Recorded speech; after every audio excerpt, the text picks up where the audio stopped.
Hey everybody, welcome back. I hope you had a great Easter weekend and another flat start to the stock market this week. We did see mega cap tech come off a bit. That jobs report came in around consensus. The economy added 236,000 new jobs, and the bonds rates market has priced in a higher chance of a cut. So we saw tech come off with that. Other than that, pretty flat out there today, and not much economic data out until Wednesday when we've got the CPI reading coming in. So we'll be looking at this one here. We've got consensus for year-over-year growth of 5.2%. Previous came in at 6%. Then later on this week, we got some PPI, jobless claims, and retail sales. And later in the week, the bank earnings seasons will kick off as well. Fear and greed ticked up a little bit to 60, so the market's feeling pretty good right here. And once again, a lot of people buying calls. You can see the call percentages in the most traded stocks are very high. And there were quite a few stocks making some outsized moves today, but a few stocks coming off as well. So pretty mixed breadth out there. Dark pool buyers still holding in there. We're at 47%, which is slightly bullish. Anything above 45% is bullish. But corporate insiders really not buying here, as low as they've been over the last year or so. And Fed Fund futures now pricing in 72% chance we're going to get a hike at the May meeting. That was 65% on Thursday. So with that jobs market holding up, it's likely the Fed can go ahead with another hike. And I can imagine this number will swing a bit on Wednesday too after we get the inflation CPI reading. And another interesting chart for you here today. US bank lending drops dramatically. It fell by a record $104 billion in the last 2 weeks of March. So this will have a huge effect on the economy and odds of a recession as credit kind of drives everything. And this was a bigger drop than we saw in the quick recession going into COVID and the global financial crisis in 2008. So it's hard to see how the economy can grow with bank lending tightening and dropping. Okay, that's it for data. Let's head on over to the charts. So we've got the SP500 at 4109 and pretty flat day out there today. Although there was a bit of breadth, we could see that in the equal weight S&P up 0.61 and mids up 1.2 and smalls up 1. But with those rates going up, we saw tech come off and just a little bit flat there. And not much to report in the international indices. Volatility perked up a little bit today, just below 19 on the VIX. And the volatility risk premium just jumped a little bit. Looks like we might have turned here. So the market might be pricing in a bit of upcoming volatility with that CPI number. And not many people buying puts. Got the put call ratio at 0.84. And breadth perked up a little bit here today. Just under 50% of stocks above their 50-day average. And 54% still above their 200-day average. But not a whole lot of stocks making new highs. Only 20 on NYSE and 29 in NASDAQ. Spread's pretty flat. Had a little pop up in the growth stuff. High beta. Smalls had a little pop up. But I'll just show you a 3-month chart of the Russell versus SP500. We're down almost back at COVID lows. And then before that wasn't until 2003 since we've been at this ratio of smalls versus bigs. So small caps are relatively really technically oversold and undervalued here against big caps, and that's generally not a bullish sign for the market and economy as a whole. Typically in bull markets you will see small caps ripping higher. Yield curves just kind of sitting flat here. A little bit of risk coming into the market with high yield versus treasuries, but still under their 50. And we've got the 2-year at 401.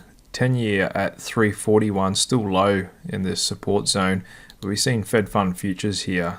The June one actually broke out today to 501. So the market looks to be saying that we're definitely going to get a 25 basis point hike in May. But of course CPI will sway that a lot on Wednesday. And the September contract broke out as well to new multi-week highs here. But December's still low at 448. So the market's basically saying they're going to bump it up once more, 25 basis points, and then they're going to start cutting in the second half of the year, and we're going to get down to under 4.5 by Christmas. And with that jump up in rates, we saw treasuries come off a bit there, 1.6%, and high yield just kind of flat, but kind of a low volume day out there today after Easter week. Dollar perked up a little bit on those higher rates. And Bitcoin looks like it might want to be breaking out here and test that big 30,000 level. We'll just go to a weekly chart. So we can see we've kind of formed these bullish flag formations. We've consolidated the last few weeks. So now we could expect a bit of a pop up. Now, whether we consolidate at 30,000 or rip through it is anyone's guess. But with that dollar looking to have bounced a little bit off that support zone, that's pretty good price action from Bitcoin to be holding up through that. So we'll be watching this closely this week, as it looks like we're coming up to test that big psychological 30,000 level. And Ethereum had already broken out higher last week but pulled back, but still holding up there really well above its 50. Commodities kind of flat here, really consolidating. Looks like the oil chart there. You can see oil just holding after it had up that gap up last week after OPEC cut production. And gold just kind of pulled back a little bit, but still holding at that 2,000 an ounce level. And natty gas looks to have popped up a little bit here, up 8% on some pretty good volume here today. Almost double the average volume. Over to stock sectors, pretty mixed out there today. A few down, quite a lot up. The defensives were pretty soft here today. See healthcare, flat, utilities pulled back a little bit. Then we saw things like home builders pop. Oil and gas actually had a good day. So did retail, and semis had a pretty good day as well. Over to popular stock, seen BlackRock here just struggling to gain above its 50. JP Morgan just kind of holding there. Tesla was flat, and that mega cap tech has come off a bit. You can see Apple's pulled back into this resistance zone here. So we're looking to see whether this finds support around this 160 and we can keep going from here. But don't forget, Apple had gotten up almost 30% year to date, so that's a huge run rate that it could find hard to sustain. Same with Microsoft. The big guys all had a good run this year, especially Meta, except for Google. It's kind of lagged a little bit and still sitting up at its big resistance zone. Nvidia perked up a little bit here today. And like I think we're going to go into this big distribution box here. We might go up a bit higher towards 300 here, but I can see momentum stalled out here. And because we're so overvalued, I can imagine there's a lot of shorts coming in here. So I'm looking to get short this around 290 if we can get up there, as we're now approaching record valuations on price to sales. We're up 90% this year, coming up to a 700 billion market cap. And with rates on the rise and contracting lending, it's just hard to see how this maintains a super high valuation going into the rest of the year. AMD perked up a little bit here as well, and Coinbase had a nice pop up today above its 50 with that price action in Bitcoin. And the AI trade doesn't look to be over. Big bear and C3 AI just holding on a bit there. Had some positive price action in the banks here today. PacWest got up 3%.